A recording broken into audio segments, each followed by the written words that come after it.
Alright, what's going on YouTube? This is Keith with Less Magic More Gathering, and today we are going to do Random Card Deck Tech Volume number 16. We called this one Blue Antiques. So let's take a look.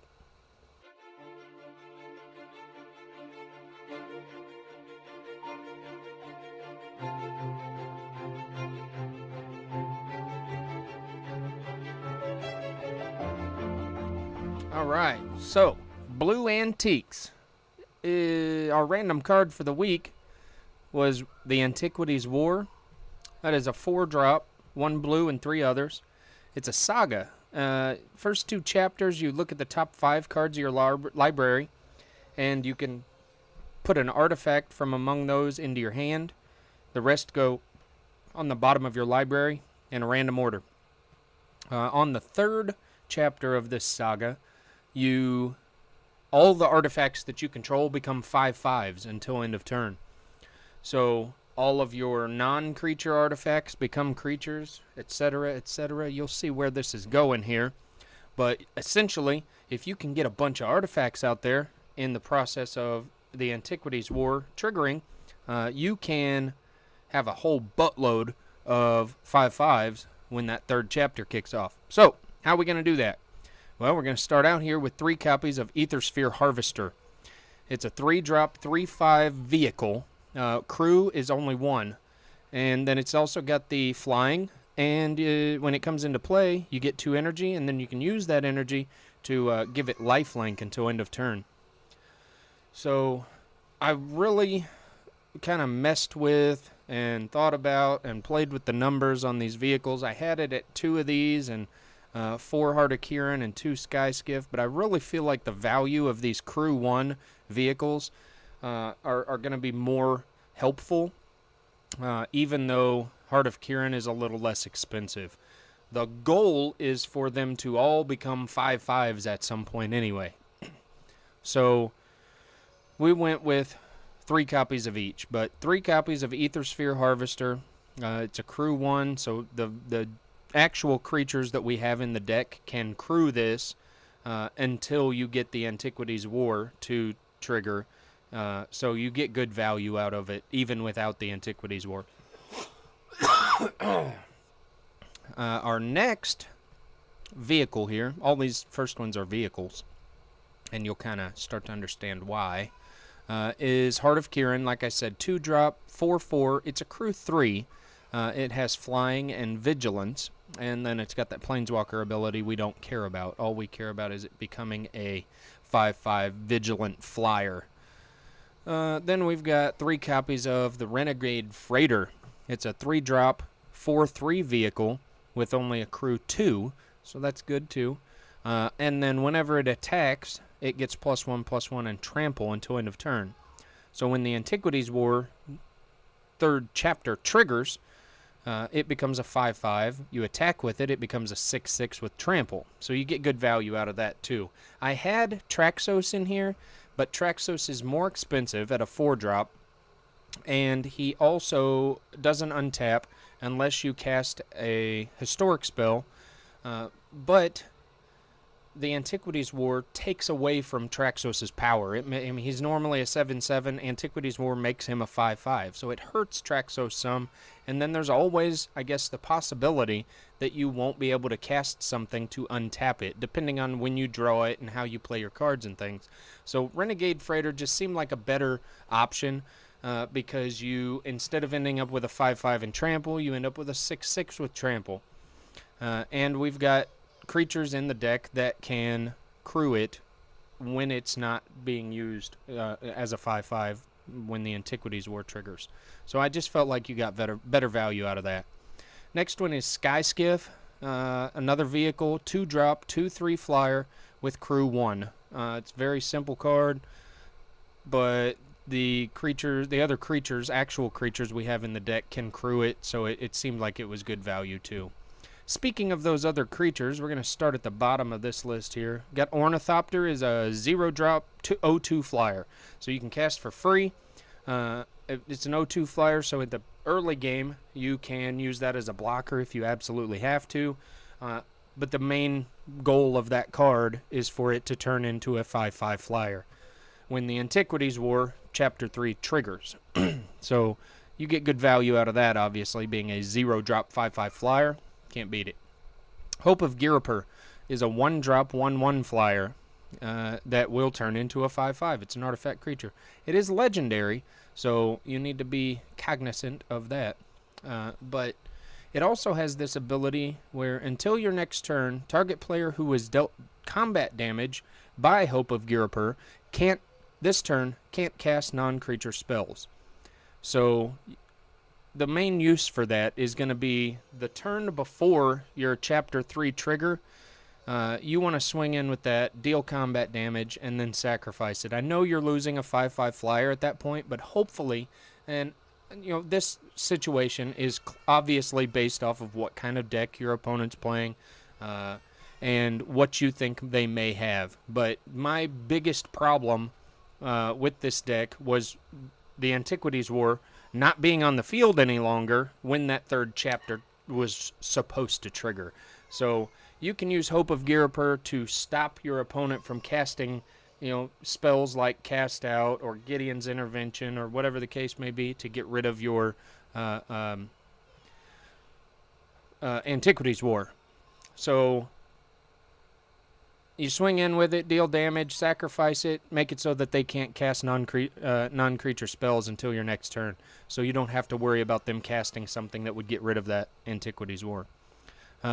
Foundry Inspector is a 3-drop 3/2, makes all your artifact spells cost 1 less.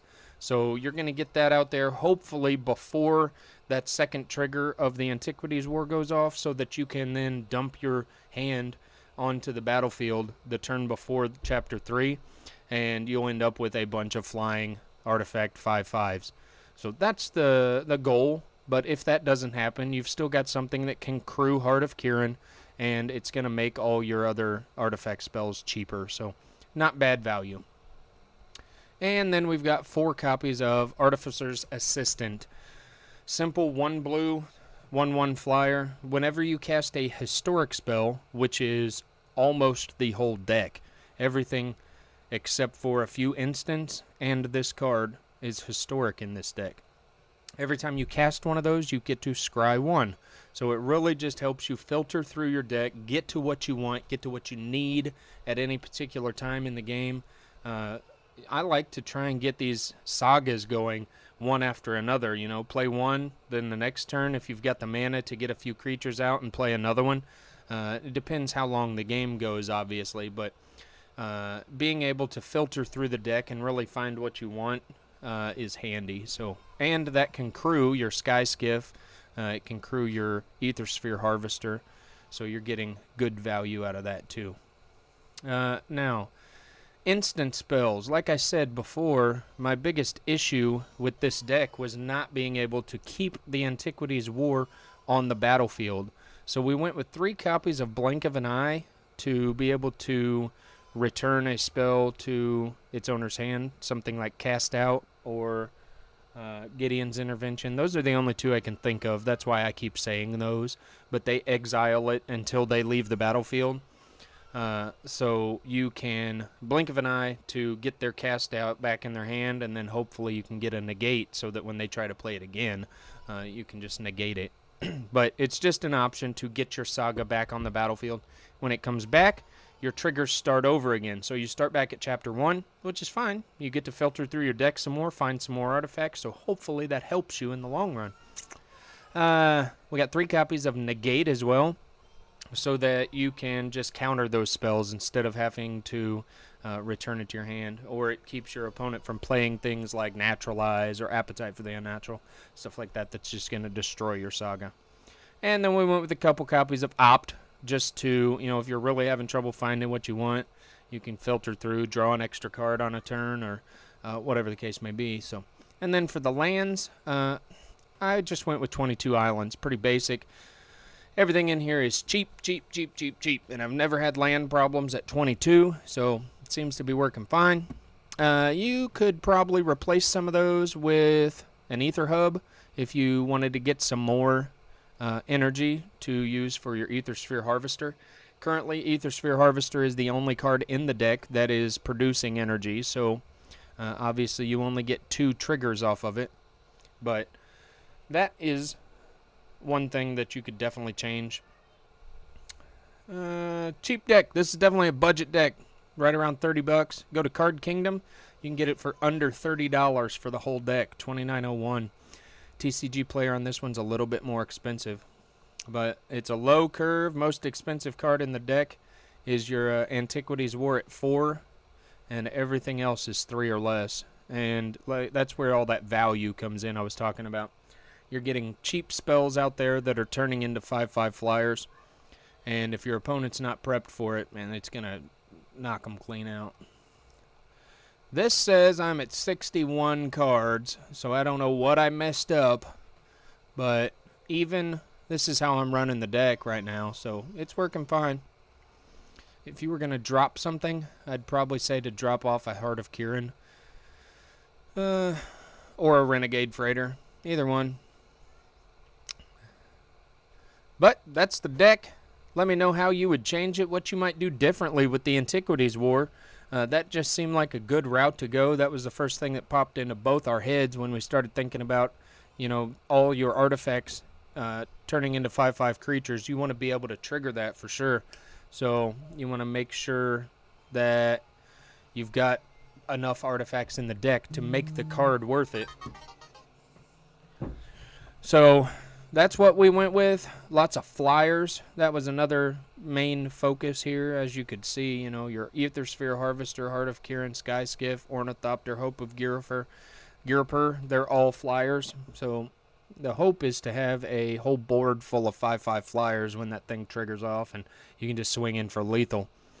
It worked well as far as I could tell during testing.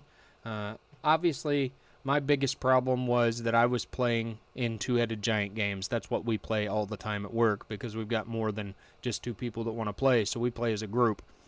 Now, if you were playing one-on-one, I feel like this deck would be a lot better because you don't have to worry about 2 opponents trying to get rid of your saga before it triggers. You've only got 1 person to worry about, so if you've got negates or blink of an eyes that you can use, you've only got 1 opponent to focus on with those. I think it would do a lot better. I haven't tested it in one-on-one. If you try it out, at 30 bucks, surely somebody's going to try it out. How much is it online? 81 tickets. That seems high. But I don't play online, so I don't know what that means. But 81 tickets, that seems like it's really high. So somebody tell me what's causing that, because I'm not going to get on MTGO and try and figure it out. But why is it so high here? Oh my gosh, what's going on? Why is it so dang high? Anyway, like I said, that's the deck. I hope you enjoyed it. Let me know what you might do differently down in the comments section. Like and share if you want. And we'll see you next week. We're going to be doing Less Magic, More Gathering top picks. And we're working in the black instant spells, continuing with our In Response series. And when we record that, we will also be doing our 150 subscriber giveaway and giving away some more stuff for some of our subscribers that have really been instrumental in helping us out as we continue to grow. We definitely appreciate everyone, but there are a few that have seemed to go above and beyond to help us out, and we really appreciate it and kind of want to reward them. So thanks for watching Random Card Deck Tech Volume 16. Again, we called it Blue Antiques. I hope you enjoyed it. We'll see you next time. Deuces.